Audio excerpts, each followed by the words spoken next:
தமிழரின் மரபில் உறக்கு முறையில் உருவாக்கப்படும் அம்மன் TRY-TFT கட்சி ஓர் உறுதியின் அடையாளம். நாட்டிற்கு கூட்டணி ஆட்சி தேவையில்லை என மக்கள் நினைப்பதாக பிரதமர் மோடி தெரிவித்துள்ளார். நாட்டிற்கு கூட்டணி ஆட்சி தேவையில்லை என மக்கள் நினைப்பதாக பிரதமர் மோடி தெரிவித்திருக்கிறார். பிரதமர் மோடி செய்தி நிறுவனம் ஒன்றிற்கு அளித்துள்ள பேட்டியில் நிலையற்ற தேர்தல் முடிவுகள் கூட்டணி ஆட்சியால் நாடு 30 ஆண்டுகளை இழந்துவிட்டதாக கூறியுள்ளார்.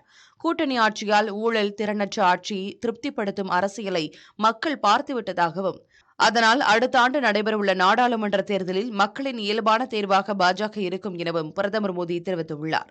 கூட்டணி ஆட்சி முறை மக்களிடையே நம்பிக்கையும் இன்மையையும் உலக நாடுகளிடையே இந்தியா மீது தவறான எண்ணத்தை ஏற்படுத்துவதாகவும் பிரதமர் மோடி கூறியுள்ளார். பாஜகவுக்கு எதிராக 28 கட்சிகள் இணைந்து உருவாக்கியுள்ள இந்தியா கூட்டணியில் தொகுதி பங்கீடு மிகவும் சவாலாக இருக்கும் எனவும் அவர் தெரிவித்தார்.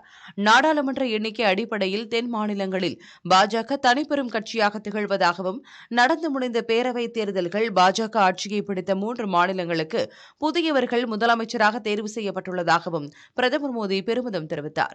வேலை வாய்ப்புகளை உருவாக்குவதே மத்திய அரசின் முதன்மை பணியாக உள்ளதாகவும் அவர் கூறினார்.